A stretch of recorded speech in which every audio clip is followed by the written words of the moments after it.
Eric Crawford, Monday morning, a little bit before 8 a.m. My dog is whining at me that I've been too slow to take her for a walk. I've got a broken tooth. I'm getting out my phone to try and get a hold of my dentist to see if he can squeeze me in. And I get a text message saying, Scott Satterfield is leaving the University of Louisville to go to Cincinnati. What was your introduction to the 5 days that just changed Louisville football? Well, I kind of stumbled out of bed and I look at my phone and I think I was like about 8:15, which I'm usually up way before that. I don't know why I slept in, but whatever the case, it was pretty much all done by the time I looked at it. You were already working on the story and I think probably on your way to be on TV. So I just kind of sat back and tried to absorb what had just happened. Scott Satterfield was gone. Of course, the very next thought that comes into your head, I'm sure it was in your head, it was in my head. Anybody's that heard the news was, Jeff Brohm's probably going to come here and be football coach. I wonder how long this is going to take, and turned out not very long. That was about the same time that Brady Brohm, a senior in high school in Lafayette, Indiana, texted his dad, said, Dad, have you seen Twitter? And his dad was on his way to the office and said, no, I haven't seen Twitter. And he said, you better check Twitter. This one is a stunner, but it really came out as good, if not better, than you could imagine for the University of Louisville, because they got the coach they wanted and they made money off the deal. Yeah. Scott Satterfield left. Louisville gets $3.5 million from Cincinnati. They only have to pay Purdue $1 million. I guess let's wrap up Satterfield real quick. I think we thought early in the year, and Jeff Brohm really signaled all this was coming back in May. He came to town in May for a couple of days. He talked to the Flagey high school alumni group and talked about the Louisville job in a way he never had before. And the next day he stayed and talked to the Louisville quarterback club. And that caused quite a stir. Then it kind of died down, and he went to Purdue, and Satterfield gets off to a bad start. And you wrote the story when somebody wrote that he was going to be possibly replaced if they didn't beat Virginia. They win that game. They win 5 out of 6. And at that point, we kind of let go of it, said he's going to be the coach here. But the big factor that changed all this, I think, was Louisville losing to Kentucky and the way they lost, where you never thought they were a threat to win the game. And I think that put in Satterfield's mind some uncertainty what his future really was here. Yeah, from everything I ever talked to Josh Hurd about, I don't think there was any dissatisfaction with Scott Satterfield. I don't think that they wanted to give him a raise, and I don't think they were going to extend his contract at the end of the year, especially the way it ended against Kentucky. But I think they were satisfied with him. When I talked to him, when that news broke, I think from ESPN, maybe that Satterfield was going to be fired if they didn't beat Virginia, or that they might look at replacing him during the bye week that was following. Hurd told me, no, that's not going to happen. And his future is not dependent on this one game, and we're going to look at the end of the year and look at the totality of it. And I'm sure that's what they did. But the fact that they didn't extend him, the fact that he didn't get a raise, I think that was basically writing on the wall for him. And when the opportunity at Cincinnati came to him, I think he saw a soft landing place. He can get a little more money. Cincinnati is a good program. They're going into a Power 5, so you're leaving a Power 5 job for another Power 5 job. I think it was just, he was going to get while the getting was good. He'd heard all the Brohm talk and didn't like it. And didn't like it, really. He said, look, Jeff might have to wait for a while before he gets this job. We plan on having a good year, back when he said that. And that was in Charlotte at you ACC remember Media that. Day. So I don't think Louisville was looking to get rid of him, but I do think it took an opportunity and made an opportunity maybe in some of the things it didn't do for Satterfield. And it was a really elegant exit from a Louisville standpoint. They got the guy they wanted. And they got him coming off, a high of winning the Big Ten West, making the Big Ten championship game. I know Purdue did not beat Michigan, but they kept it close for a half. And once, the word got to Lafayette, the ball was in action. And Josh Hurd met with us at 2 o'clock to say that Deion Branch was going to coach the team. And not long after that, he was in a car driving up to, we think, a Hampton Inn? Indianapolis, Hampton Inn. Supposedly, go ahead, tell them what was on the menu. Supposedly Josh Hurd had some burgers in a bag, and they sit down and meet about this job and start talking about it. And that's kind of how that happened. It did not take very long. You figure if he met with us in the afternoon, he was probably within a few hours driving on up to Indianapolis. The two had not met before in any kind of a real way. And just needed to talk and kind of have a meeting of the minds there. And I think they came away from that pleased with what they heard from each other, and from there an offer ensued, and on it went. And to prove that this was spontaneous, Jeff Brohm's agent was in California. He was in Los Angeles. He was going to go to the Monday night football game that the Rams were playing because he represents Tyler Higbee, I think, a former Jeff Brohm player at Western Kentucky. He gets a call at 5 in the morning in Los Angeles, and he's planning to spend the whole week in California, go to the NFL game Monday night and Thursday night, and then his buddies are coming out and they're going to play golf. He's going to have sort of a work vacation. Has to change his plans. He goes to the game Monday night. He gets on a plane Tuesday. He flies back to Louisville, gets in pretty late in the evening, and tell us what happened then. Waiting there for him at his house is Josh Hurd, and they're going to hammer this out, and they did in the overnight hours. Supposedly they go into Freibert's basement. Sean played baseball for U of L. His wife was on the dance team at U of L, and they go down there, and it's full of Louisville memorabilia. Probably not the most neutral place to try and get to hammer out a deal with Louisville, but in the bottom line, Louisville wanted Jeff Brohm. Jeff Brohm clearly had an interest in coming back home. It shouldn't have been complicated, and to the credit of everybody, I don't think it was. The one thing we haven't talked a lot about, and kind of a sports angle on this, is Louisville stepping up in terms of the coach it hires. Now, it hired Howard Schnellenberger, and he had a national championship, but pretty much since then, everybody they've hired has either been a young coach, an up-and-coming coach, a coordinator.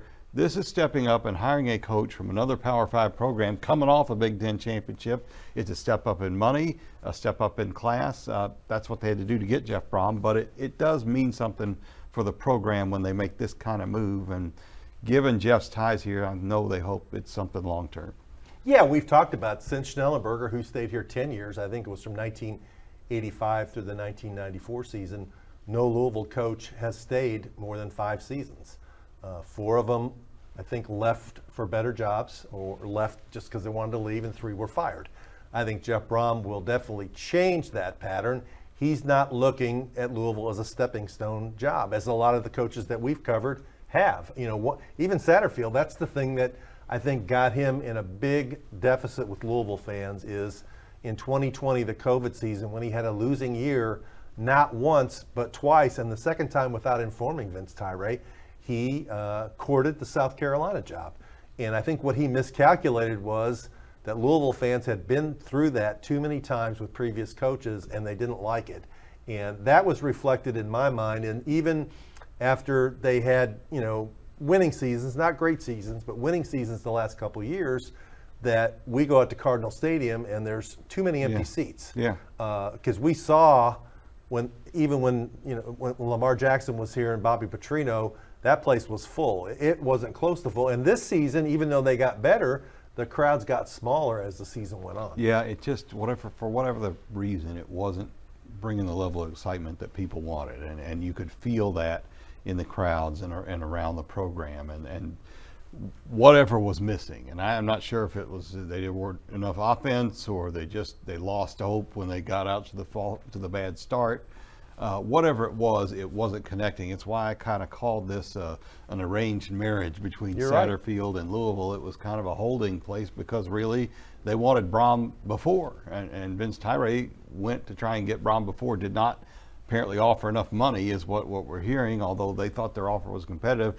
It was funny, Brohm comes in for his press conference, and I walk back. Finally, I'm done taking pictures. I'm tired of fighting through the crowds and hand-to-hand combat, and I go back to process some of them, and who's there at the table where my computer is, but Vince Tyra. He's there watching everything too, and Vince went out to Denny Crum's house later in the night for another event. But that was kind of cool to see him there and to see that it all kind of ties together that way. But it really, the hope for Brohm is that he brings a type of football that excites people here, and they're excited about him, and it begins to be feel like it used to in the stadium. And what I think is interesting about that is people need to understand when Brohm went to Purdue, it wasn't a great job. A lot of people told him, don't take that job. It's going to kill your career. You're not going to win there.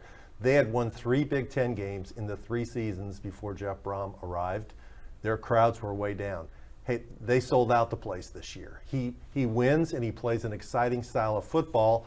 And I think that, along with the fact that he's a former Louisville player in the Schnellenberger era and develops quarterbacks, I think automatically there's going to be more energy in the building next year. Now, I'm not saying they're going to win right away, because I don't think they are, because I think the roster is going to have a lot of holes. They've got a lot of seniors, and even though their freshman class is, quote, supposed to be good, freshmen don't usually win right off the bat in college football at the high level, especially with freshman linemen. No, they're going to have to be transfer portal U there for a while, and it's hard when you load up to start to keep from having to load up every season, although that may be what everybody's getting down to. But the thing at his press conference that stood out to me that Brohm said, he said, for me, it's not a job. It's been a way of life for my family since I was born. He didn't say it is a way of life. It has been a way of life. His father was a quarterback at Louisville. He quarterbacked at Louisville. His brother Greg was a receiver at Louisville. His brother Brian was a quarterback at Louisville, and all of them are back and are going to be on the sidelines during Louisville games this year. I don't know what more you can say about it than that it's a family business, and he's going to treat it as such and hopefully be successful. Well, it means they committed to play at Louisville when they were playing at Old Cardinal Stadium, and there are a lot of people in town that don't even know what we're talking about, because it doesn't exist anymore. It's been flattened. But when they were playing there, it was a bad minor league baseball stadium. It was old.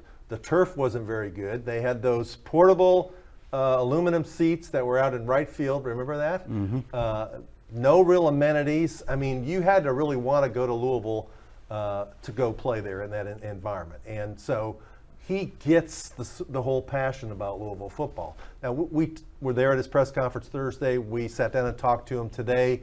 What struck you about what Jeff Brohm had to say today about what he's trying to get done at U of L? It's funny. I was listening to him on the radio driving to that because I wanted to hear what he said to them to kind of get a feel for what he might say to us.